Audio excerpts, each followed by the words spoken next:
I genuinely think I've been put on this earth to just help the Black community, like radically reimagine our well-being. Dr. Raquel Martin is a licensed clinical psychologist, professor, and scientist. A boundary guides your behavior. A rule attempts to dictate someone else's. That's as clear as day. Through her inspiring work on social media, she's helping women in the Black community let go of the pressure to always be the strong ones and instead lean into healing, authenticity, and wholeness. I'm just thinking about all the ways I try to uphold my little boundaries with my kids and like. Oh, they karate chop them joints out. They don't care. Yeah, they don't care about your boundaries, but you still can't get rid of them. My husband, Brandon, has found me in the pantry.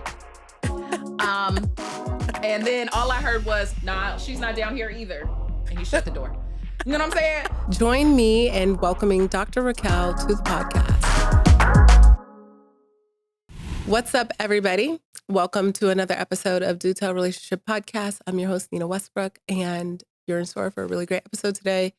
I have been a little off of my podcast recording game because everything that we've been airing so far was prior to the summer. So now I'm getting really back into the groove of things, and I think our guest today is the perfect guest to kind of kick us off. She is a wonderful guest and a new friend that I met through social media, which is really interesting because I don't normally meet friends on social media. So this has been wonderful to kind of watch our friendship grow and watch us kind of cultivate our friendship.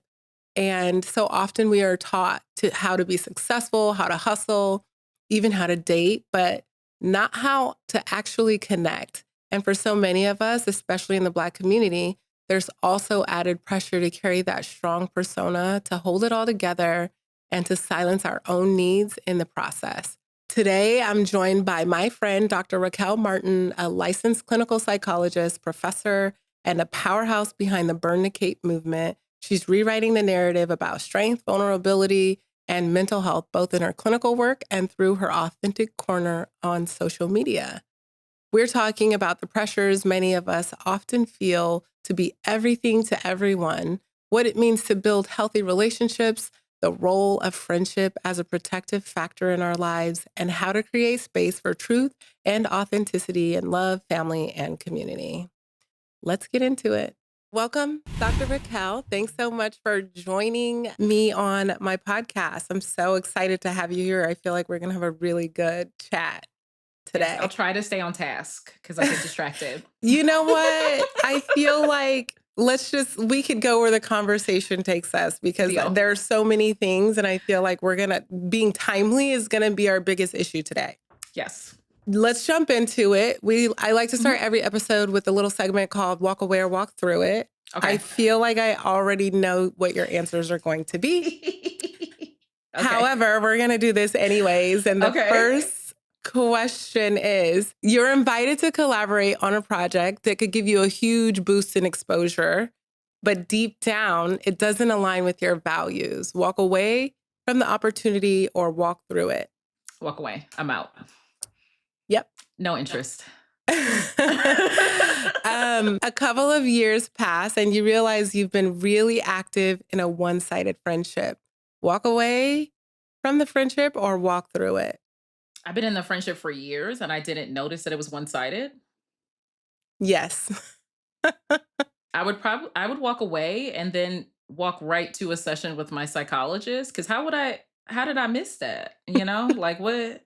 No, I would walk. You know what? Actually, no. You know what? People, listen. Okay, listen. Sometimes when life is kind of moving and you are set in a routine and you're like, you know, your relationship is kind of set. It's hard to, unless something happens to bring awareness to the fact that you might be doing more, because it's not the primary relationship in your life, right? It's easy for that kind of thing to kind of slip through the radar, I feel like. I agree. For a lot of people. Yeah, and for me too. So I would change it. I would try to address it with the individual.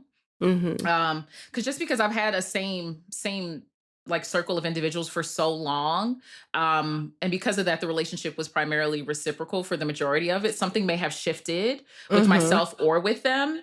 So I would check in with them first. And also see if they're interested in maintaining the relationship. Because to be honest, like a lot of relationships evolve, Mhm. not only with like where you are in life, but with people's capacity. So maybe this is a time where I don't fully walk away from the level of the friendship, but maybe it just gets downgraded to an acquaintanceship, or we kind of like see each other when we can, because it may be the fact that it passed for years without me noticing because my capacity wasn't there. I wasn't checking in. And who's to say that, like, oh, I noticed that we weren't really reciprocal for 4 years, but they noticed 2 years in, and that's why they stopped fooling with me like that. Like, so it Mhm. may also be necessary. So I would actually address it, and see if maybe, we're friends, but maybe we downgrade to like acquaintances, and the capacity where I'm at currently is now where I can be a better friend. Because who's to say they was a bad person? It could have been me. And now we're both at a place where we can be more intentional with the friendship, right? Because just because I noticed now, they probably noticed 2 years ago, and they were like, "Girl, you haven't texted me in years." Right. Like Right. the problem was you first, so Right. I would actually probably walk through it, address it, see if they even want to like mend, and if they do, we continue, and if they don't, we just don't, with no issues in the first place. So I would actually walk through it.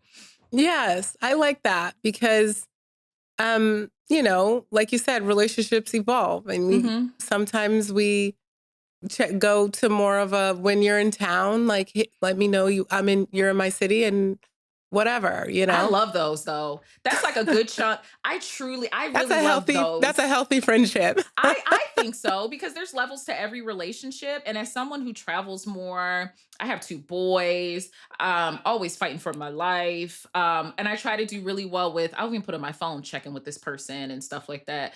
Like being able to be surrounded by friends who understand, you're one of them, who understands that, like, even when we get back to each other, it's just like, oh my God, I'm so glad someone texts just as bad as me. I'm so glad, like, because our voice memos will start, girl, I don't know Oh when my you sent gosh. this. I have And no it's idea when like you sent quick, like this. we have like a burst of Yes. communication and then we ghost each other and Hmm. then we have a burst of communication like did Yes, you but if we see? have a question, if either one of us has a question or something like that, we answer it quickly and be like, all right, see you in a month. Yes. Because we just need to, that works for me. Because honestly, Mhm. the people who get the most of my time and energy and everything, in the beginning, it was, of course, my students, but it's always my family, right? And I Mhm. travel so much. So when I'm home with my boys, I am home with my boys and the man, I would say, like, and my husband, I'm home with them because I'm out so Mhm. often. So I always benefit, like, I appreciate those friends who get it, most of the time, because they're in it too, and they Mhm. understand, like, me sending you a random meme doesn't require a reply immediately, but me asking you a question like, hey, I need help with this, is this appropriate, that Mhm. those always reply quickly, like, okay, girl, this isn't just you just Right. talking about somebody randomly, this is like you need an answer. Those relationships always, like, I would say the majority of my relationships are like that, because so many people are long distance, and in the aspect of parenting themselves or parenting Yeah. others and doing all that.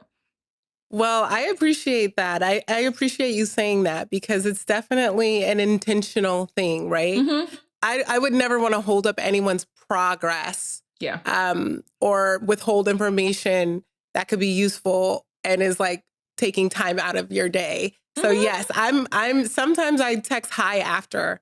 If I get a text and someone asks me a question, I answer the question. I don't even say hi. And then after I'll be like, oh yeah, hi. Yeah, I Like do the same thing. because if I don't get to it right now and address it, whatever I'm doing, then I could forget and then see it the next time they hit me up. And I'll be like, oh, I didn't even notice you text me way back when That's 2 the weeks same thing ago. for me. And most of my friends, I'll like, we do what's in my mind. I always tell them it's a bat signal. Like, because no one expects to get me immediately, but if you text me and then you call, that's a bad signal. That means like you need Hmm. an answer immediately. And even if they need an answer immediately, they know they're like, okay, get back to your children are probably climbing on your face. Cool. But a Hmm. bad signal to me is like, you text me, you need a response, and then you call. And then if you leave a voicemail, oh my God, it's like the Avengers. I'm like, what is going on? Are you okay? Do I I need bail love money? that. I love a Like, bat. My bat signal for anyone who in my life, I bet you they would say is a double call. yeah. Oh my Like God. if I call you and you don't answer and I call you again, you better answer the second time. Yeah, I will be looking for Because bail money. I'm looking at Bank of America. I'm looking at Ally. I'm like, somebody is incarcerated. Like there's something wrong. Like, Something is wrong. Something is wrong. It's an emergency. It's an emergency. Yes. I need you to pick up the second call, even though you're probably still doing the same thing you were doing 2 seconds ago when I called you the first time. But I will tell the boys, sit down. This is an emergency. Sit down. You get 30 minutes of extra screen time. Watch the TV. It's fine. Yes. They need me for 30 minutes. Exactly. Oh gosh. Okay, this was fun. I really liked the process. Even watching your process, you were like immediately like, nope, cut them. But my automatic and then default it evolved. Is no. It evolved. I like watching your evolution in that moment. Because I always tell you, girl, your threshold is so much different than mine. Because my immediate response is no. Absolutely oh my gosh. Not. Especially if you're not a client. Like people are like, as a clinician, I would expect you to provide more care. And I said, is this therapy? Did you get an invoice from me? No, this is what I do. It's not who I am. Okay. I'm not even going to ask you the last question. I'm going to read you the question because I already know the answer. You share something deeply personal online and a follower leaves a comment that feels aggressive or tone deaf. Walk away or walk through it. I know you're not walking away, so we could just move on to the next. Immediately. That's a bat signal for you to reply. Because people are always like, oh, don't waste your time. And I'm like, oh, it don't take much time. I have time for this. It don't take much time.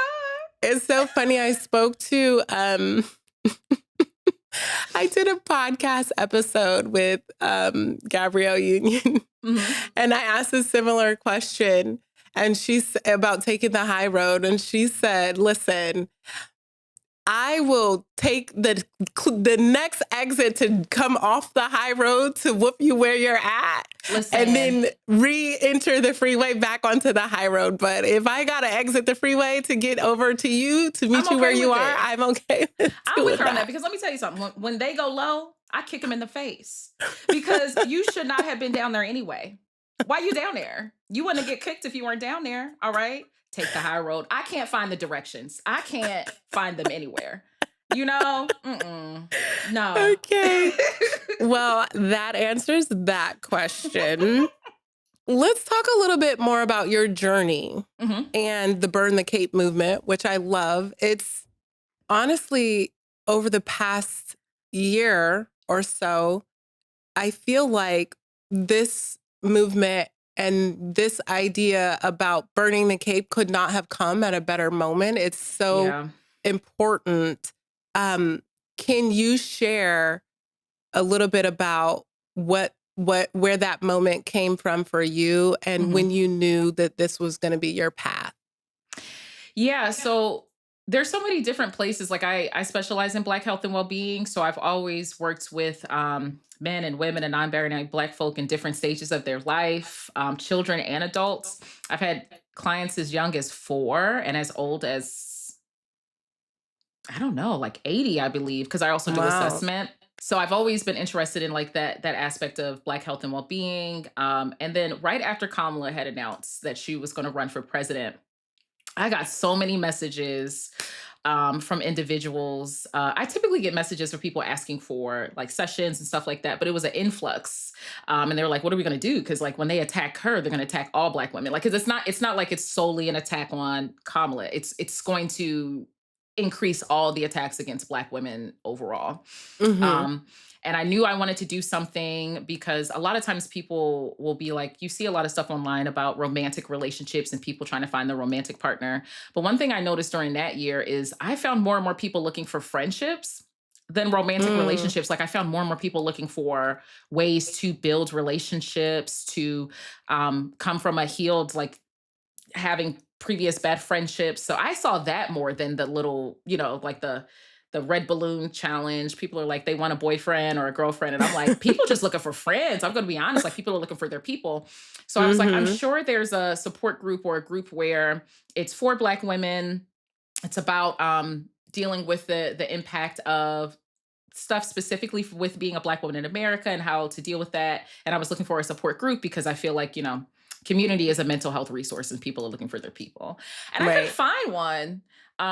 which is crazy because my answer is typically like no to another task. So when people are like, Mm-hmm. oh, can you do that? I'm like, I sure can't, but let me find you someone who can. I can find that for you, but I couldn't find it. Mm-hmm. That started the first Burn the Cape group. And is a 10-week support group. It started off with like 60 minutes. I raised money quickly online because it's run by licensed mental health professionals and they each get a stipend. Right.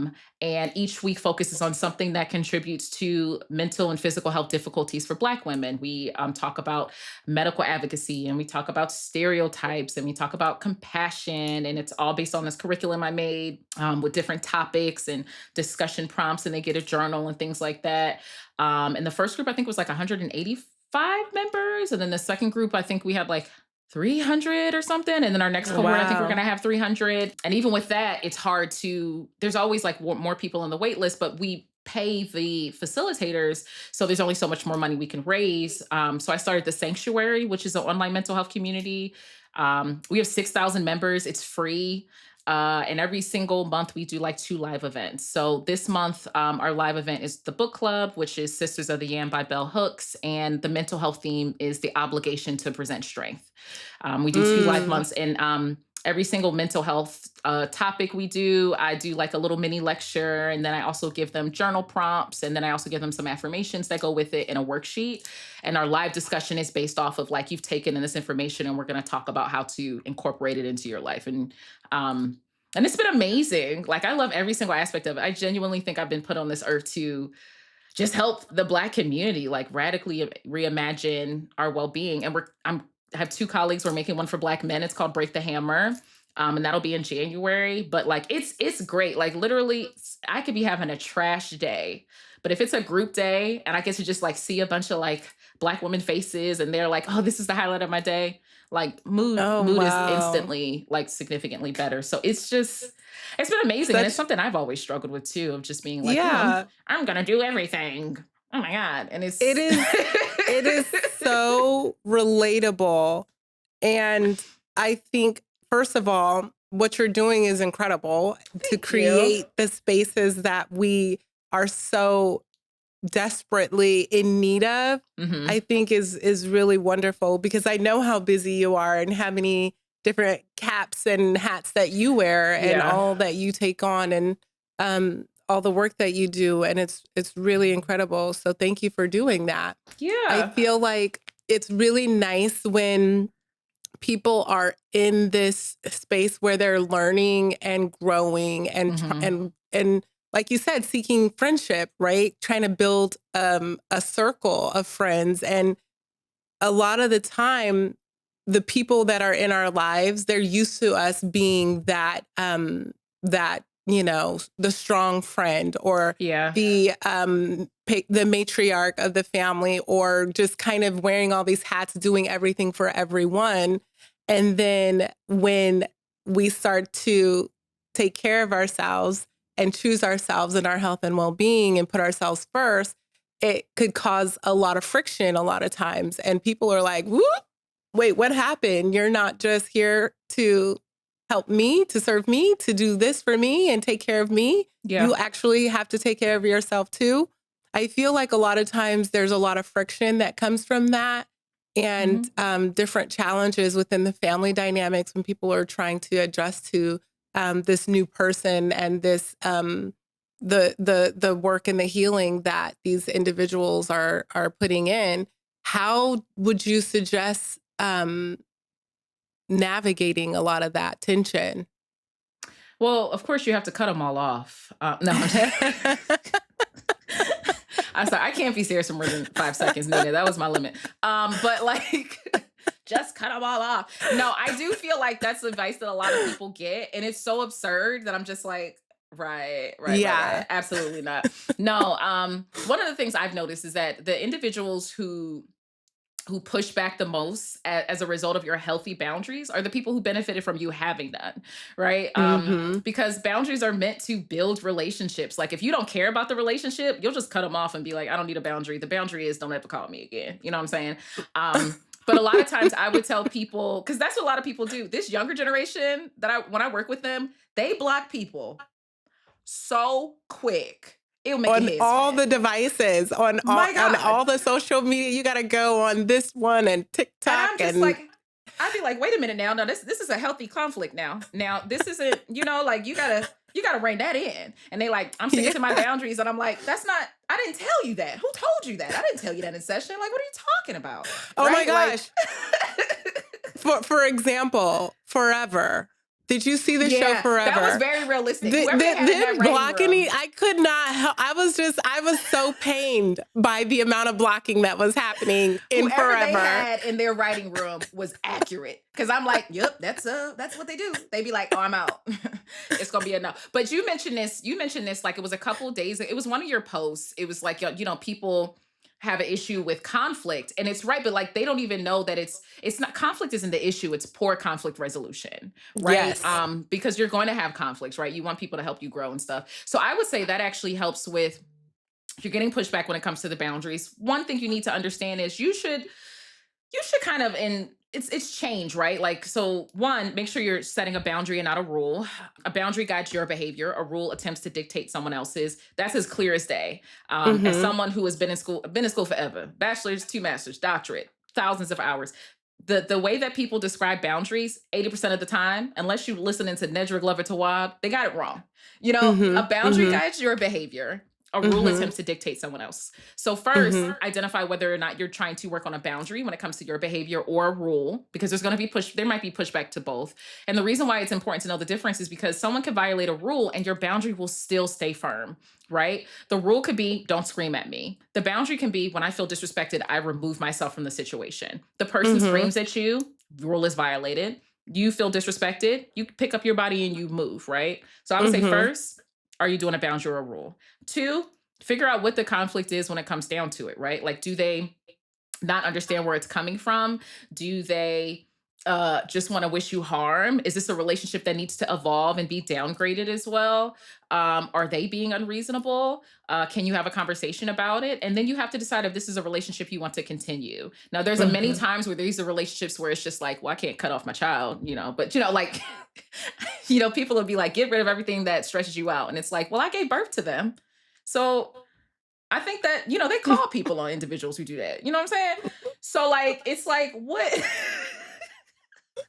Because it's true. No, this is no, but I'm laughing because I'm just thinking about all the ways I try to uphold my little boundaries with my kids, and like, children are the hardest little people to try they karate to chop them joints out. They every don't day. care. Yeah, they don't care about your boundaries, but you still can't get rid of them. They don't even have social media. I can't block them. Yeah. Like, they don't even have social media. So my husband, Brandon, has found me in the pantry.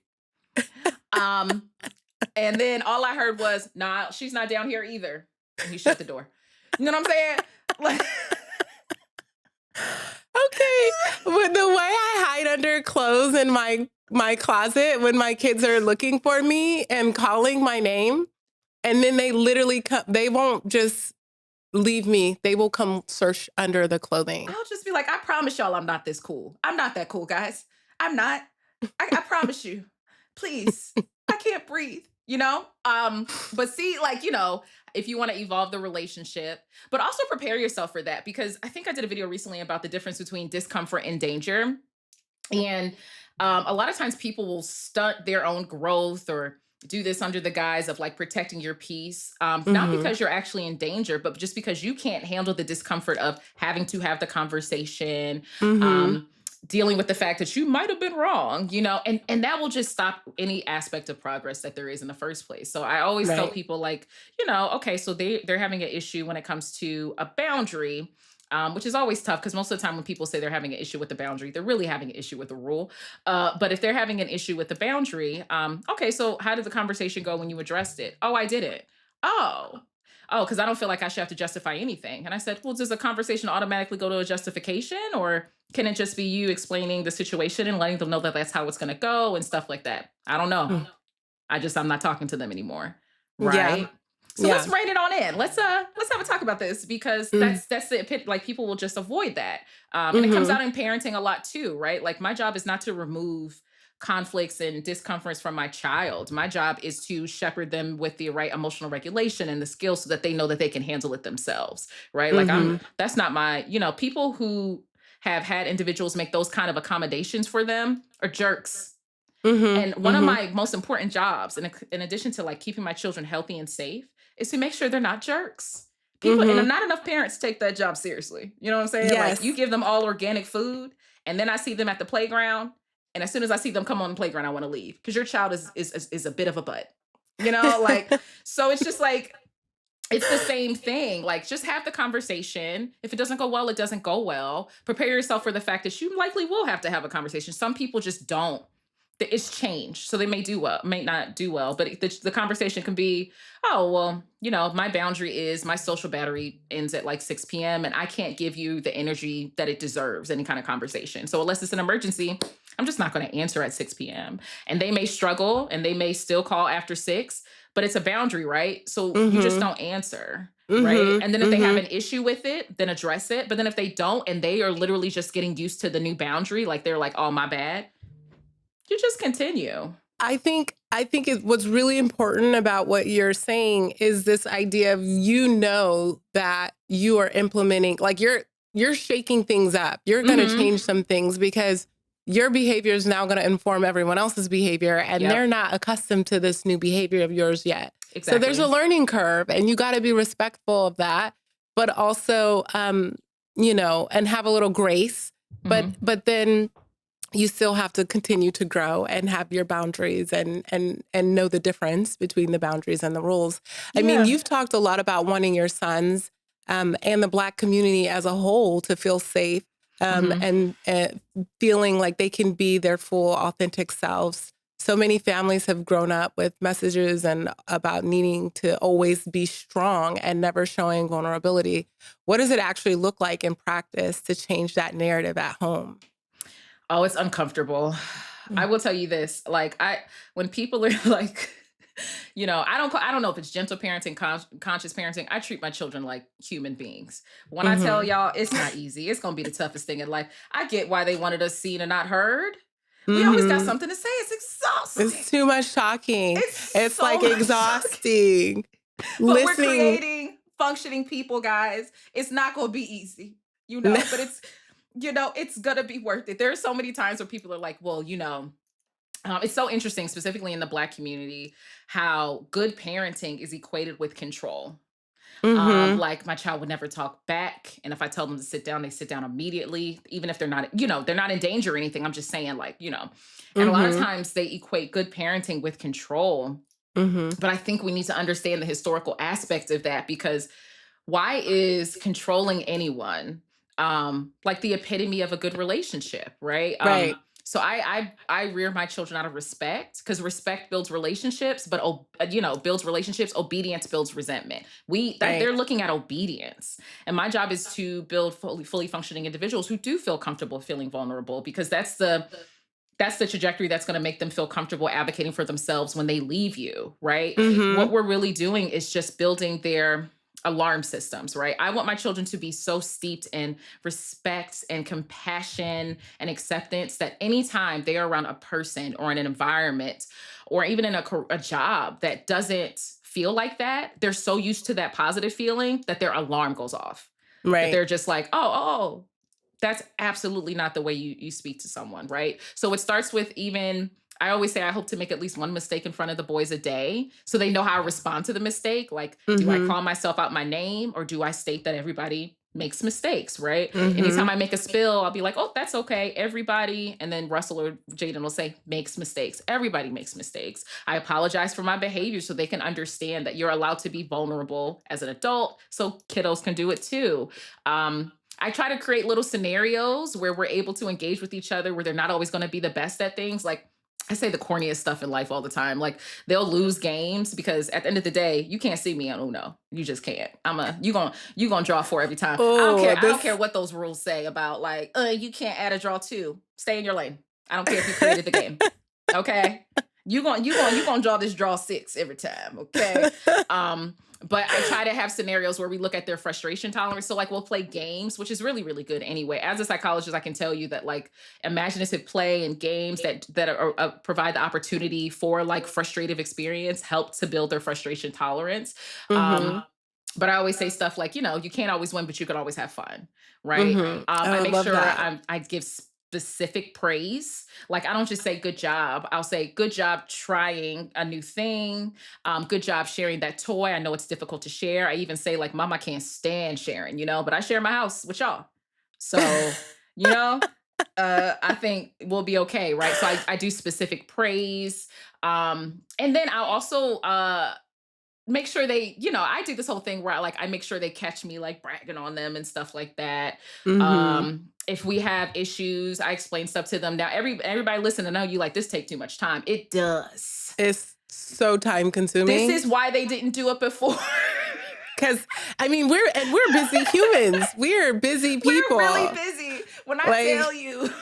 After the 9 to 5, then there's the 9 to 2, and then there's the social media content creator, and there's just it never ends. But I will tell you, the talking actually helps them in their language. I will tell you that like when you're using more language, you will notice children that use more language as well, right? Mm-hmm. You're going to be their most salient relationship. If they can go, what people will see is like toe to toe with you with asking questions. They can do it with anyone. And it's a really dangerous place.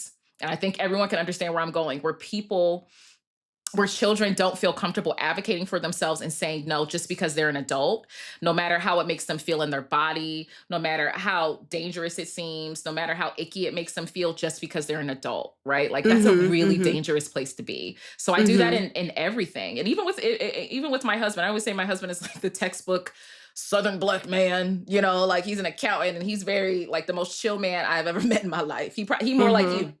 He is more like you. Like I don't know how your husband is, but on this side, that is the chill man. Me, I'm like, burn it down. I'm not taking this. You done lost your mind. I'm gonna help you find it immediately, But he's like way more chill. It's a very good balance because it's not me. It's not. No, it is. Honestly, parenting is it's so hard. It's not easy to be a wonderful parent. Oh, no, it's easy to be a bad parent. It's so easy to be a bad parent. In the eyes of the world. And so like if you are struggling as a parent, it means that you are probably doing okay. Because at least you care and you're trying something, right? Mm-hmm. That thing you're trying, it might not be working just yet. No. But I think the biggest compliment for me and the biggest reward with parenting comes in random small little moments that you wouldn't expect. For example, I'm very calm with my kids most of the time. Unless I'm burnt out, overwhelmed, or whatever the case may be, I could be a little snappy, and then I always go back and I do a lot of apologizing for being snappy or whatever the case may be. But typically I'm very calm, and I talk to my kids like they're adults as well. I do too. For example, my son came in the room this morning and he was like, "Mommy, Daddy woke me up. He was screaming and yelling. He woke me up. I'm tired. I want to go back to sleep." I said, "Well, Noah, you wake me up every morning. And I don't scream and yell at you. And I'm also tired. What would you like Mommy to do about this?" Like, and I'm asleep right now. I'm trying to parent in my sleep. Yep. And still be calm and patient. And then he is like, and then walks away. No more crying. No more complaining. Yep. Back to his room to do whatever it is that he was doing in his room. But then the girls always make comments about wanting to be calm. Their back to school project was to write what they're looking forward to for the year. And one of them said that they're looking forward to playing and being happy and being calm. I was like, I love that. what kind of 6-year-old wants to be calm Not and like mine. peaceful? I mean, that is such an interesting thing, but and not that they are, but they're aspiring to be peace. They're aspiring for peace. And I'm like, okay, so they get it a little bit, right? Let's hope this reality be like, okay, girls, let's hope this reality meets your aspirations. You can even be like, I don't know if our reality is meeting your aspiration. Do you remember your goal for the year? Does this seem like we're meeting that? Let's get closer to your goal, honey. Exactly. Now, what can we do? What can we do? So, okay, so that's funny because you've mentioned before, and this is shifting gears a little bit, about the idea of people letting go of these fantasies about love, right? So we're shifting a little bit because you've talked about letting go of these fantasies about love and what they think it should be like, right? And getting more in tune with what love actually is and the reality of it. Yeah. And I think this goes hand in hand also with our friendships. And like you said, with young people who are so quick to cut other people out and just start fresh and start new. I think it's really interesting that the lack of intention and the lack of like actual work that people feel go into actually having love and what that means. Can you share a little bit more about that? Yeah, I think it's like there's a big thing of unrealistic expectations for a couple of reasons. I think there are many people who don't know what that looks like, that healthy relationship looks like up close. And a lot of times if we don't know what it looks like up close in our individual relationships, we'll turn to media, or books or film or social media. It's one of the reasons why I really like breaking down like TV shows like Forever. I was just like, oh my God, I love this show. So much good stuff in that show. And I'll break down stuff like that because somebody may not have those relationships up close, but they may see it in TV. And that's why I'm just like, you guys think it's never just a TV show. It's never just a commercial. It's never just a book. It's never just an ad. Like somebody may never see a Black person, but they'll see Fresh Prince of Bel-Air or they'll see Forever on Netflix. So I think people are seeing that in media. I think when it comes to social media, I think we both can understand that like clickbaity stuff, very much like will get a bigger push, which is why I'm always so surprised I'm popular because I'm just like, I'm not shaking no hips. I'm not doing anything. I'm telling you, you're right or you're wrong. Take what you can, take the tips, don't. Either way, you know? But I think that's another thing too. Like people very much will see what's on social media. Like I'll see these terrible statements dripping with venom and all this other stuff about like Black men or Black women or non-binary Black folk. And I'll just be like, I've never met a Black man like this in my life. I have never met a Black man like this in my life. Now I see that this video has 5 million views and 50,000 comments, but I can genuinely state I've never met such an abhorrent Black man in my life. Ever, you know, personally, clinically, ever, you know? So I think people are also girding their loins and kind of building up this shell in preparation for an encounter that may never happen. And I also think it goes with the whole, like the low threshold of frustration or knowing the difference between conflict and conflict resolution. And then I also think people don't really have the ability to kind of like stretch that muscle when it comes to friendships and relationships, right? Like it's funny. I always get told, one of the things I always get told, in addition to the fact that I'm you loud and you talk fast, both are accurate, is that oh, you just seem to have like this very like unapologetic demeanor and stuff like that. And I always state that like when people ask for tips on that, I had to be broken to get this demeanor. Like this muscle had to be stretched a lot. Like I have braids now, but I'm like a dark-skinned Black woman with a fro. Something about my style, it just brings out individuals who want to like humble me or break me. So I had to advocate for myself very well. So the muscle of just being like, oh, well, I can get to the question you asked, I can get way more exposure, but it doesn't align with my values. There's not one part of me that would care. It's going to be a no. But I really had to know who I was. And a lot of times we learn who we are through pretty positive encounters, but a lot of times we learn who we are through negative encounters. So the reason why I feel comfortable in my values and saying no to things and, not caring or caring, it's not even just not caring, because a lot of people will be like, oh, I don't care, so I'll just say what I want. I think you care about what's important. And that may not be that individual person. It's because I had to stretch that muscle a lot.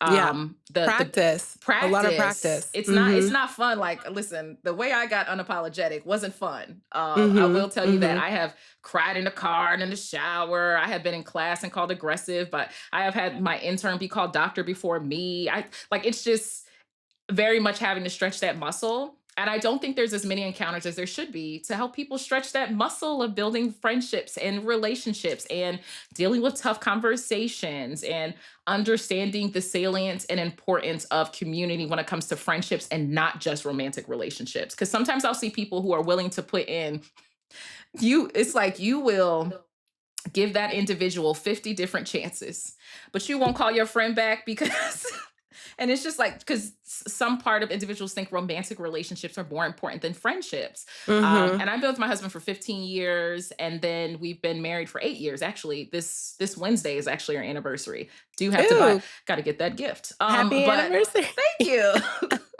But I like we've been together for a minute, but when it comes to my friendships, because I just celebrated a 20-year friend anniversary with my friends that I met in college. Oh, I love Other than that. like the physical intimacy, my romantic relationship and my girls, we all get treated the same. Like they support me in the same way. They support me in the Mhm. same exact way. So I think we Mhm. need to talk more about the fact that community is a mental health resource.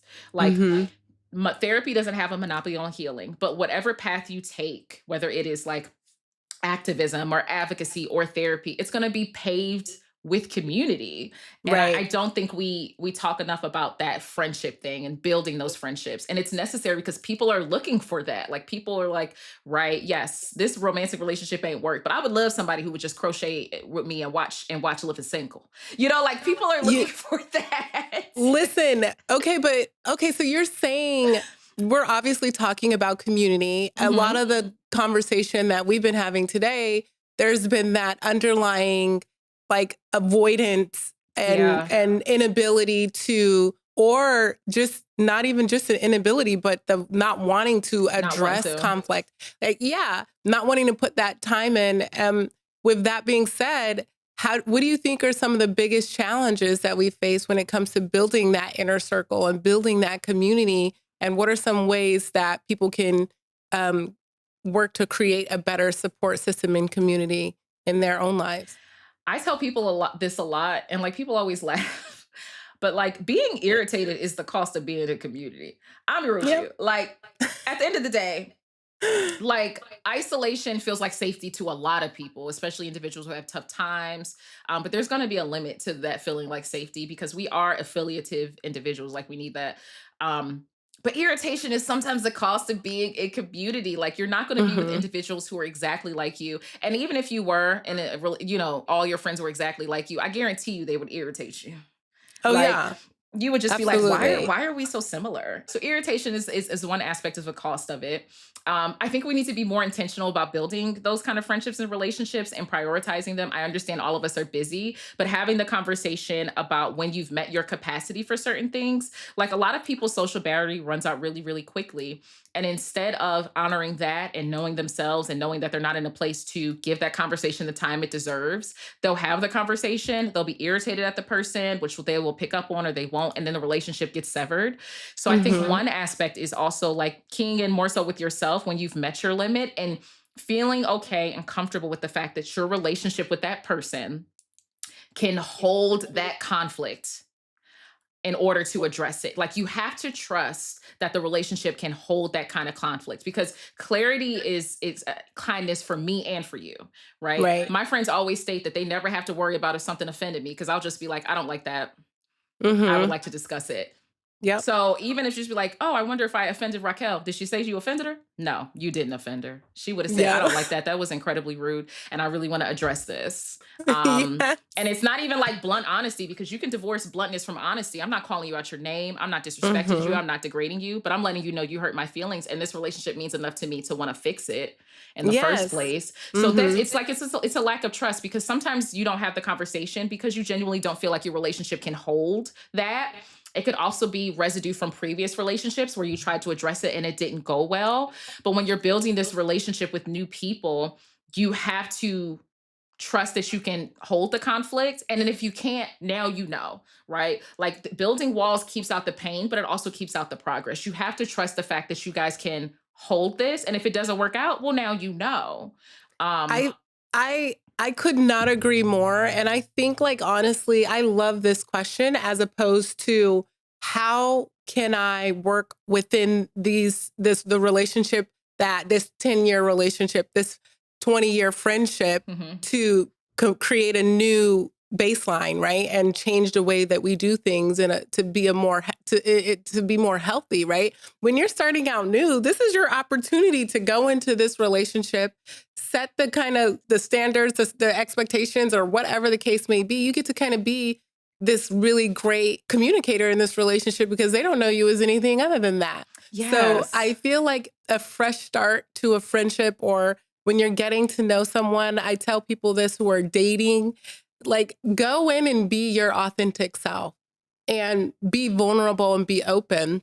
Mhm. And it's a risk, yes, that you take, that whether this will end up being a good relationship for you or not, but you're also not setting yourself up to have to then reestablish a new relationship shortly after forming this one, because Yeah. now you're having to, like, your true colors are coming out, your true feelings are now coming out, and you're having to reteach this person how to communicate with you and how to have disagreements and how to handle conflict with you, rather than just starting out with on the base level with how you actually feel and what's actually going on within the relationship. I think it's a lot to have a clean slate is honestly a wonderful thing when you're looking to build this new community or make new friendships. And I couldn't agree. I'm very good at having boundaries, and I I am one of bet you those so people that chill. you're. You got to. Like, I don't know how you do.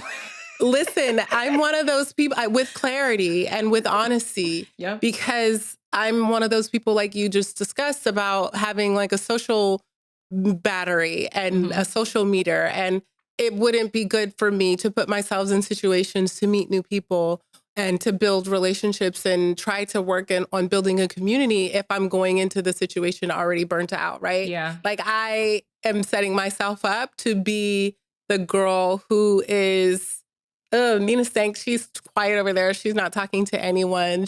People will not get to understand actually who I am, because I'm going into it knowing that I'm done socially. But so you kind of set yourself up for failure when you do things like that, knowing who Yeah. you are.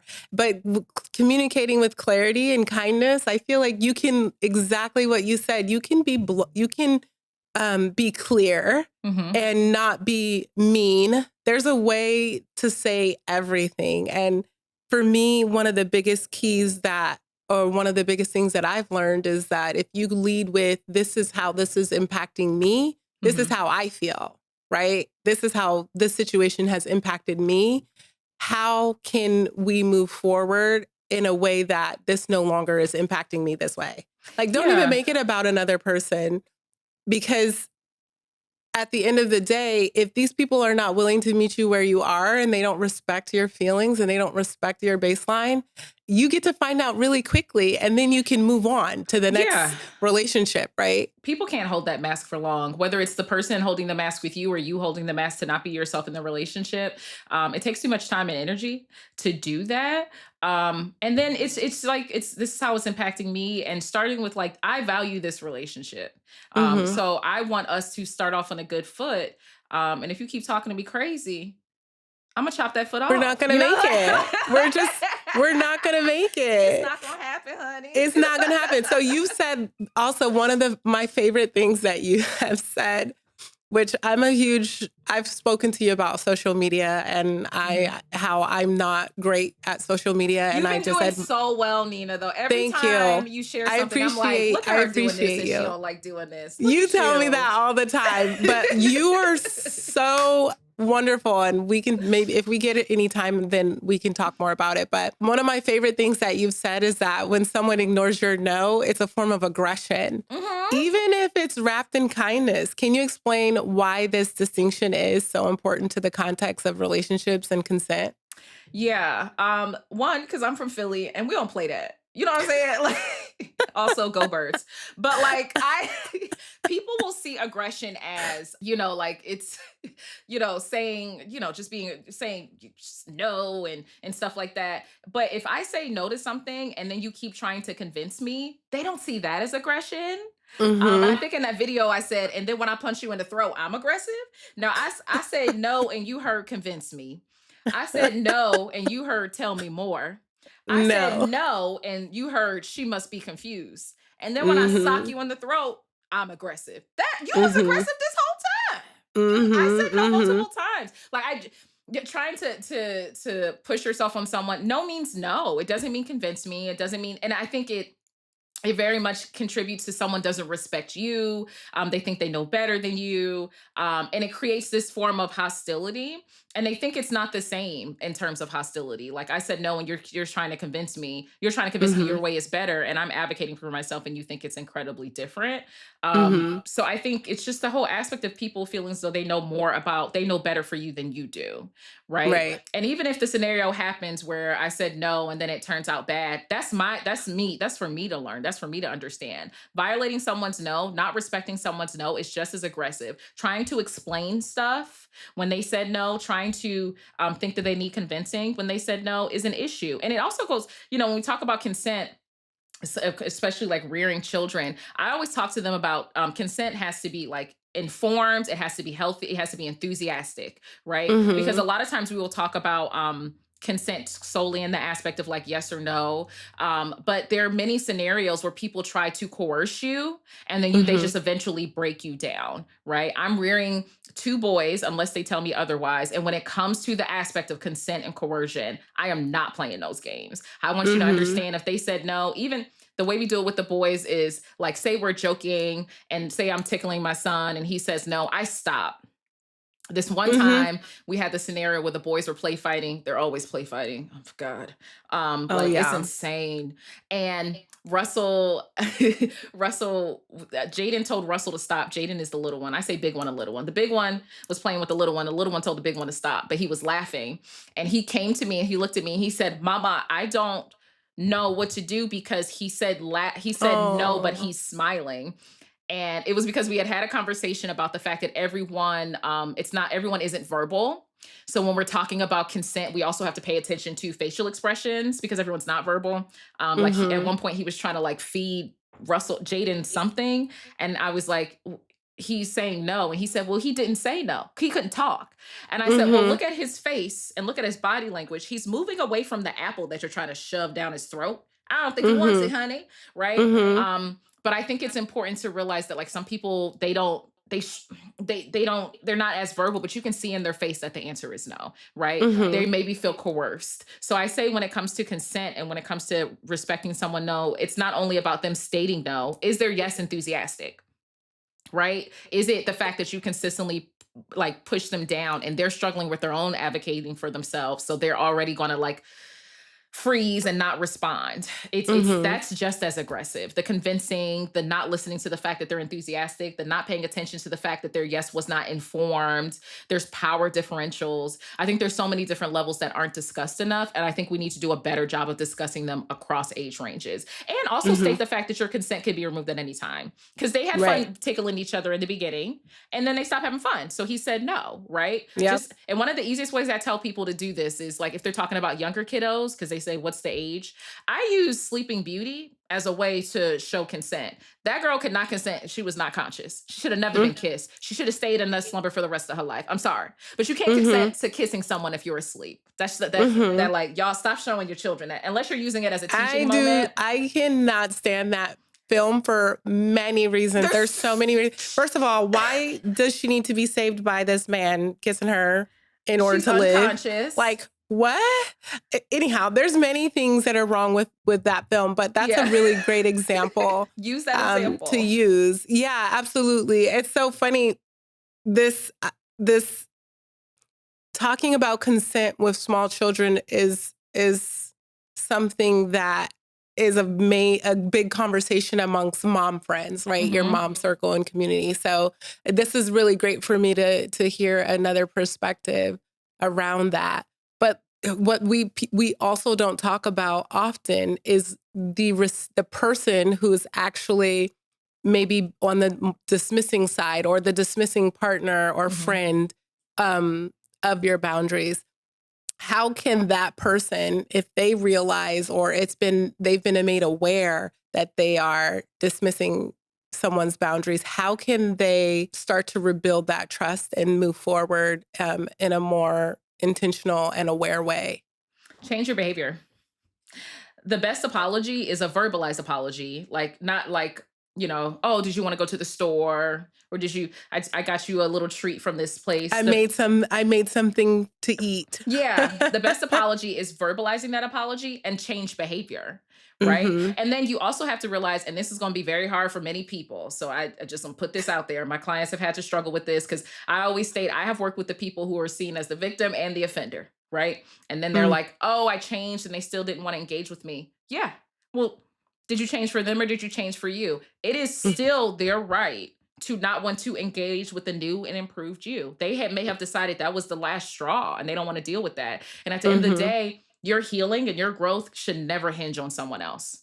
Right. So yeah, you can change all these things in your mind. You did it for that person. It should never be for anybody but you. And then you come back all shiny and new and they say, that's great for you.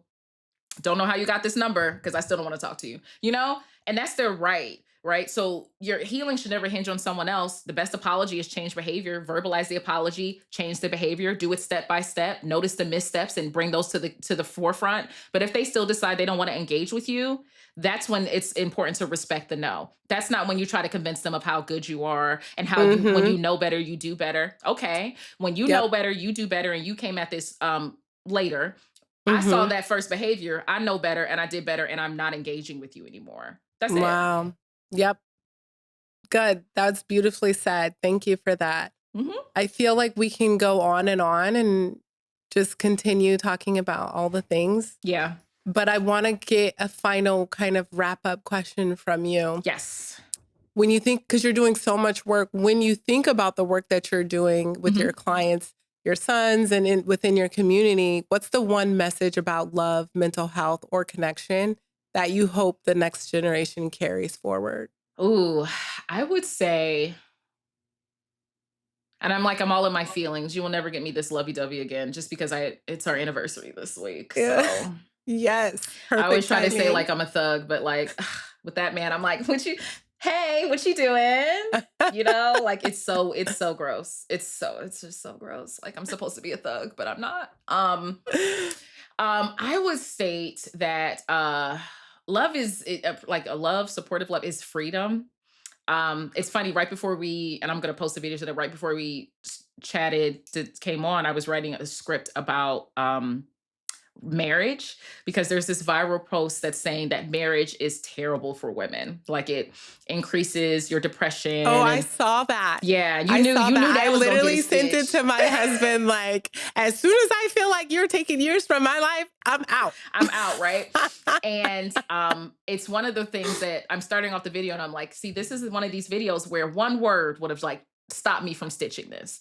And the appropriate word would have been unhealthy marriages, unhealthy partnerships, take years off of everyone's lives. Yep. And I will state that like I do so much and so many people ask, how do I do so much? And I will state that like I just have an amazing support system. I have a relationship where I feel safe and my marriage feels like freedom. And as someone who has a huge personality, like obviously, guys. My husband has never tried to shrink me. My husband has always understood, like even transitions in our careers. Like my career was supposed to be just being in academia. My career wasn't supposed to be being out of town 3 times a week and making you a single parent most of the time. Like that was not the deal, But because I always say if he left me with the children as much as I left him with them, I would leave them because I can't. But he always says they act different with him. He always say they act different with him. So they always do. They always do. But it's freedom, right? So when you're thinking about your relationships, and thinking about if the love is there, I just ask if you feel free in that relationship. If it's someone who makes you feel as though you can be your most who you are, pleasant self, and who you are, right? Because I'm able to do so much because my marriage is very much like freedom, like being able to talk to you, being able to understand that the things that serve me in one relationship aren't always going to serve me in another one. Like in work and career, I have to be like straight to the point. I have to advocate for myself. There are not many Black psychologists. 5% of psychologists in the US are Black. So I'm used to being alone. And because of that, I have to be the judge, like I have to be on all the time. With my husband, it's not that. I'd probably walk into traffic with this man. I turn my brain off immediately. Like, and if I didn't understand, because all of the things that I named in other relationships are the lack of freedom. Like I have to like be on guard. But the fact that I have that in this marriage, in this relationship where I'm able to be like the best possible version of myself, I wouldn't know that like marriage is freedom. So when people are talking about relationships being bad or marriage being bad, I have to let you know that the unhealthy relationship, like the unhealthy marriage is implied, because we're all deserving of not having to do it all. There's many of us, especially Black women, we can do it ourselves, but I have no interest in doing that. Like No. I can totally manage this and schedule this. I'm not going to. I went out of the country. I didn't even know where my passport was. And I asked my husband, I was like, I cannot find my password. Here you go. Because I don't do well with documents and I don't have to hold them. Like just to know. Listen. Okay. So this is your relationship is basically my relationship. It's so funny. Well, which one are you though? Are you the responsible? Okay, well, here's the deal. Depends. So I was just traveling my husband and I went to New York. He had a dinner. He never asked me to come. He never asked me to come anywhere. And he's like, hey, I would like you to come to this dinner in New York. We're going to go for one day on a red eye and come back the next day in the morning. I was like, okay, great. Can't wait. So we go, and he's yelling at me in the airport because I won't look up from my phone. I'm working. I'm like emailing and texting, and I'm walking behind him. He also happens to have security with him when he travels. So I'm not paying attention to anything. I have like zero thoughts about what's happening around me. I don't know. If somebody could walk up behind me, take my bag and all my money, I would not know. And I was like, the fact that I'm never like this, number one. If I was here in this airport by myself, I would be alert. I would be looking, figuring out where I'm going, paying attention to my items. I said, I feel safe right now. You're here and Mike is here, and I don't need to pay attention to everything. I don't have to be on guard. Exactly. And I feel like it's the perfect example of,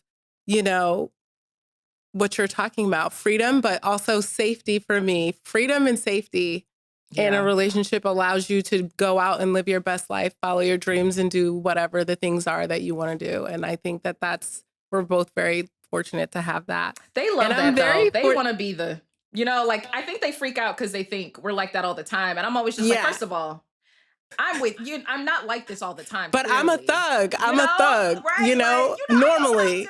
But like, I'm with you. And I'm like, are we at the airport? When did we get to the airport? That's crazy. Where are we going? Exactly. When that is so funny. This has been really great. But before you leave, I have to ask you, we're going to play Do Tell. Okay. We're going to play Do Tell before you leave. But this has been so wonderful. I knew that this was going to be a really enlightening conversation, and I appreciate having you on. We didn't get to half of the things on my little document, and I knew going into it that was going to happen. I have a tendency to ask very long and 2 and 3 questions in one type of questions. Oh yeah, and plus I'm a lengthy person. I'm used to having like 3-hour lectures that I get to teach the whole time. So I'm just like a 2-minute question. Good luck. See, you and I are not the same. I don't have 3 hours of talking in my day is my cap for the entire 24 hours. No, I typically teach 4 classes a semester. Yeah, I could never be a professor. That was one fun. of the things that informed my decision whether I would go for my PhD. And I was told by people who were helping me make the decision, do you want to teach? I was like, teach who? No. They were like, fun. Okay, well, I was like, all right, great. Yeah, I don't need to do all that then. Sure. Okay. Here's your question. Okay. I like all of these questions, but I'm just going to, and normally if you were here, you would get to pick which one, the one in the middle or the one on middle? Yep. Okay. Automatically. What's the nicest compliment you ever received? Oh, my mom said I was a good mom. Oh, see? And she, like, it's interesting because someone asked me, like, what's the best thing about becoming a mom? And I always say, like, my aspect of becoming a mom, the best thing was very much like selfish. And I know everyone doesn't have this experience, but I never truly knew how much my mom, I knew she loved me. Like, that's my boo. She always says, when I was growing up, she said she wasn't my little friend, but she's my little friend now. But I had my boys, and I was just like, oh my gosh, I never knew how much my mom like having the boys and just being like, it's just like, just very much just enamored. And I think my mom is one of the best people in the world. You know, like Mm. when she comes and visits, there's like an instant calm that comes over me, and I turn my brain off as well. Cause my oldest, the big one, Russell, always says that my mom is his favorite person over me. And I'm just like, I get that. Cause she breaks all of my rules, and I don't care because I'm not even in the house. But she said I was a good mom. And as someone who struggles a lot, who's always struggled with, that's my aspect of the cape of like career and family. I love my career so much. I very much do. And I love my family so much. And sometimes they're at odds with each other. The mom guilt. The mom guilt, right? And when it comes to a scenario where someone is inevitably going to be disappointed, I honestly prioritize not disappointing myself, because what's best for me and my mindset is what's going to be best with my children. But she said I was a good mom, and anytime she says it, I'm just like, okay, Makes well, you mad. I don't give a darn about, my mom said I was a good mom. Like, she is one Oh, of the best. So when she says I'm a good mom and that the boys are happy, that's like the best compliment in all, because like they're one of the most important things I will ever do with my life. And the fact that, like, even though it's kind of strict, I'm pretty strict when it comes to certain rules. I grew up in a very strict household. But like emotionally and stuff like that, I'm very open. But when it comes to stuff like screen time, added sugars, all that, I don't care. I know. I'm not doing We it. don't do it. I know it's Yeah. certain things that people are like, you seem so chill. I said, I'm chill about a lot of stuff, but if I ever hear somebody saying my child can't cry, that's it. Like, so there are certain things where I'm just like, oh, it's going to be a firm no. I need you to leave the birthday party. You're creating a hostile environment for everyone involved. Take your gift. Have a good one. Thank you. Mhm. Don't call me. But like, listen, y'all don't tell people that children, they can't cry. Okay. Like, people will be like, oh, children are so resilient. Certain things, no. And I can tell you that psychologically. But yeah, she said I was a good mom and the boys are happy. And I'm just like, okay, so I'm a go on that gig. You're winning. I'm Yeah. doing good. They're fine. Yes. Best compliment ever. That's beautiful. I love that. Thanks so much for joining me. Thank you for having me. When I come I to know. Cali, Let me know when you come. Yeah. Let me know when you're coming to LA. I want to be on your list of lunches, dinners, or coffees. Cali people, Count me in. y'all don't be leaving. Y'all be like, well, I mean, leave for what? Like, what? We have everything This is here. true. Yeah. This is true. This is all facts. Thank you for having me. If you love this episode, please make sure to subscribe wherever you're listening and leave us a review as well. If you really loved it, feel free to share it with a friend who might enjoy. If you're looking for small ways to build connection, find clarity, and strengthen your own relationships, head over to the App Store and download my wellness app, Nebby. Nebby helps you turn small actions into big change.